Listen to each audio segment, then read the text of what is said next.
गायब। चलो पढ़ाऊंगा।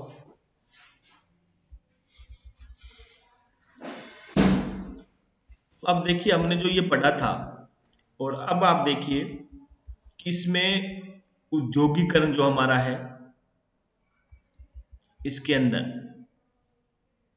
कुछ उद्योगीकरण की जो विभिन्न गतिविधियां थी उनके बारे में पढ़ा। उसके बाद अब आता देखिए उद्योगीकरण में शिक्षा, उद्योगीकरण में शिक्षा का योगदान। अब देखिए इस चित्र के माध्यम से देखिए कि उद्योगीकरण की शुरुआत से ऐसा लग रहा था कि मशीनों के उपयोग के कारण कारीगरों के हुनर की कोई जरूरत नहीं है, ऐसी व्यवस्था लग रही थी।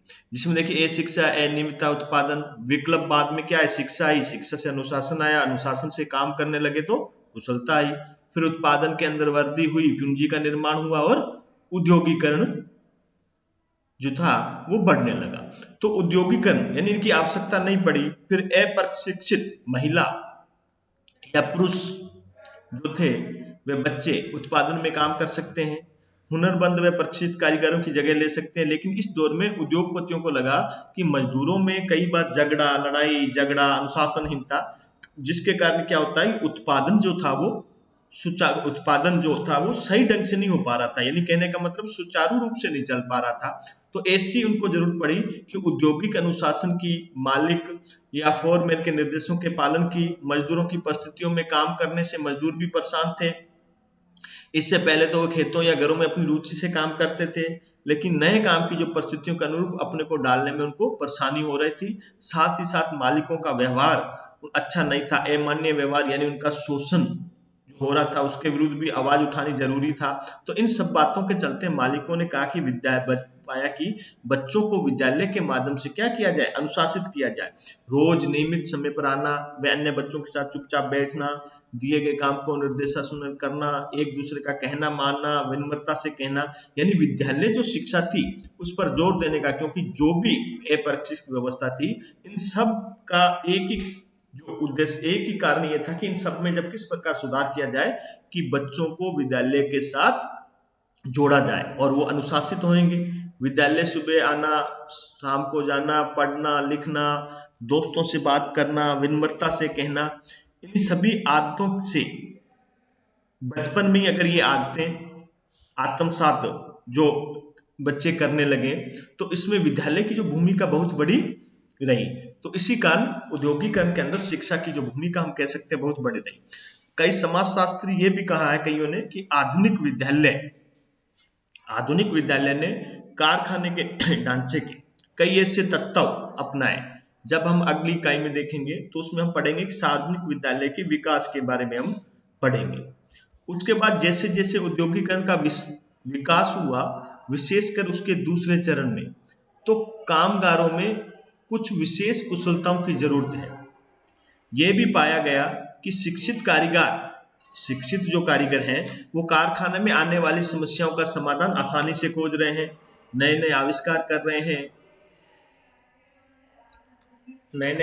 कर रहे हैं, कारखानों में काम करने के लिए मजदूरों को खास प्रशिक्षण दिया जाना चाहिए, क्योंकि प्रशिक्षित जो मजदूर हैं उनको काम करने की तकनीक का अच्छा ज्ञान होने के कारण वो काम भी बड़े अच्छे ढंग से कर सकते हैं। यानी कहने का मतलब है कि जो मजदूर प्रशिक्षित है, विशेष प्रशिक्षण दिया गया है, उनके माध्यम से उत्पादन क्या होती है, वृद्धि की जा सकती है। जर्मनी और फ्रांस में सबसे पहले औद्योगिक प्रशिक्षण संस्थाएं बनी।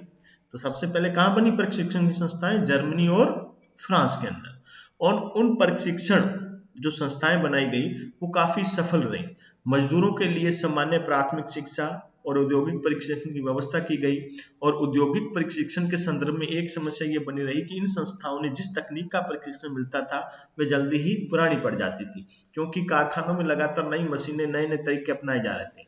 तो जर्मन जैसे देशों में इसका उपाय ये खोजा गया कि कारखानों में प्रशिक्षण संस्थानों के बीच गहरा संबंध हो, और जो प्रशिक्षण की शिक्षण वास्तविक कारखानों में हो, इसके साथ साथ उन्हें कुछ व्यापक विषयों की भी शिक्षा दी जाती थी, जिसकी मदद से वे नई तकनीक को समझ वे अपना सकते।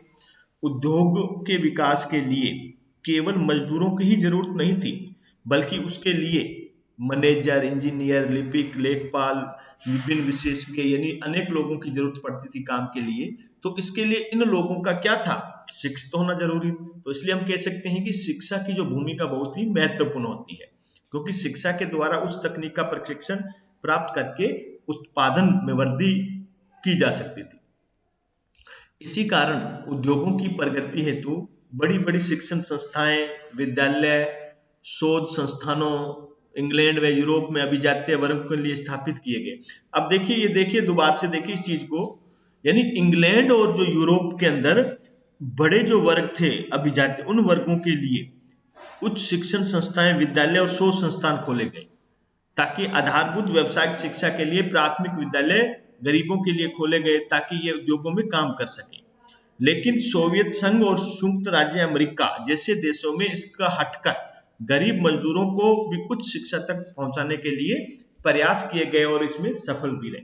यानी इंग्लैंड और यूरोप के अंदर ऐसे यहाँ पर बड़े बड़े लोगों के लिए खोला गया कि व्यावसायिक शिक्षा के लिए, और संयुक्त राज्य अमेरिका और सोवियत संघ के अंदर क्या किया गया कि इससे हटकर गरीब लोगों के लिए शिक्षा व्यवस्था अपनाई जाने लगी और इसमें सफलता भी प्राप्त हुई। तो इस प्रकार आप कह सकते हो कि एक तरफ जहां उद्योगीकरण शिक्षा व्यवस्था में वर्ग विभेद का कारण बना, वहीं राष्ट्र राज्यों की स्थापना से राष्ट्र राज्यों की स्थापना के माध्यम से क्या हुआ, औद्योगिकरण व्यवस्था में बड़े स्तर पर शिक्षा के माध्यम से उत्पादन होने लगा। और उसके बाद धीरे धीरे जिन राज्यों के अंदर राष्ट्र लोकतांत्रिक व्यवस्था थी, उन राज्यों के अंदर शिक्षा के माध्यम से राष्ट्रवाद की जो भावना थी वो बढ़ने लगी। और आगे हमारा ये टॉपिक जो आएगा, अब हम राष्ट्रवाद, राज्य, राष्ट्रवाद और शिक्षा, इसके बारे में हम आगे और पढ़ेंगे। अब